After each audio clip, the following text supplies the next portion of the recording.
It's the year 3000. No one on planet Earth back in 2011 thought this far ahead. How far is too far when you're dealing with a timeless God? And there's a remnant that's determined to keep the truth alive. I want to talk about people in general and how most people who are basically hurting inside, internally hurting, seems to, make others feel the way they feel. And most of the times we come in contact with people who can't seem to, speak positive to another. Rather, they just focus on the negative of a person.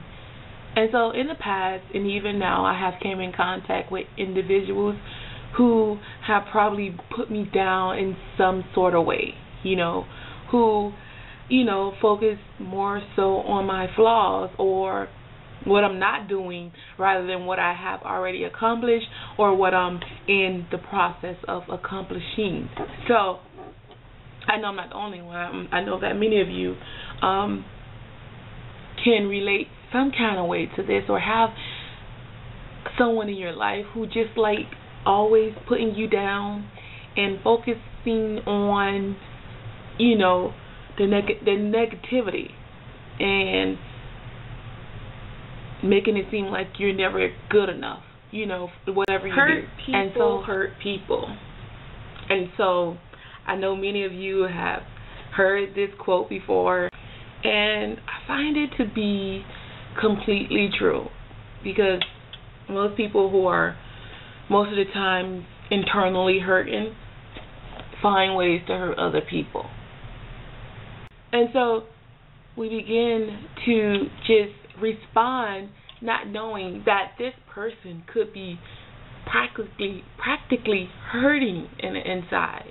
And so that's why it's good to really not judge a person based on, the way they're responding to you, because most of the time that person could be hurting, or that person could be going through something, and you're not knowing what they're going through, and then you're adding on to whatever it is that they're going through.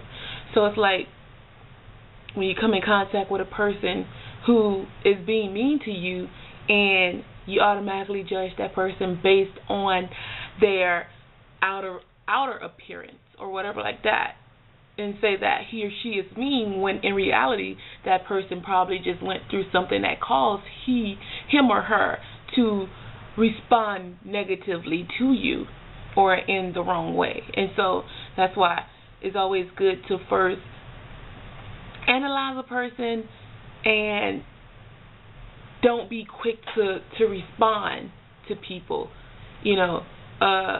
Be very hesitant. That's why the Word of God does tell us to be slow to speak and quick to listen.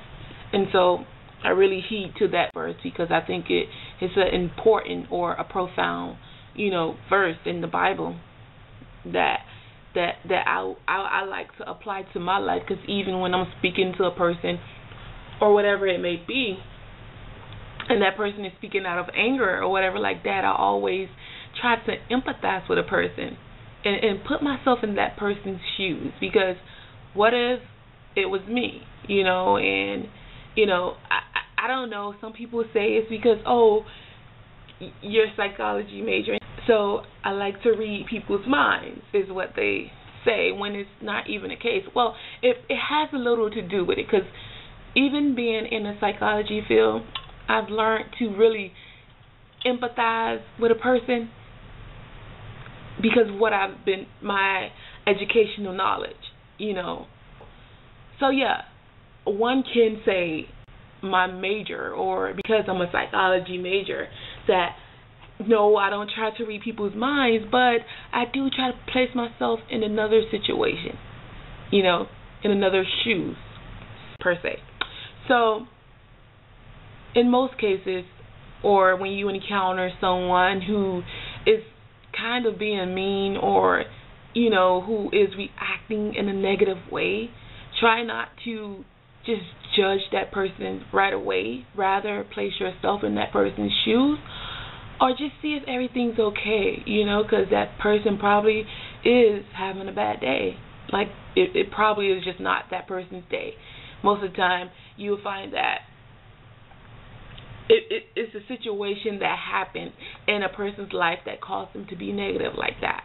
And so, you know, and just in the future, I just encourage you to just rather, before judging the person, just to analyze the person and put yourself in that person's shoes before judging. So, I guess I'll end here. May God bless you. May God keep you.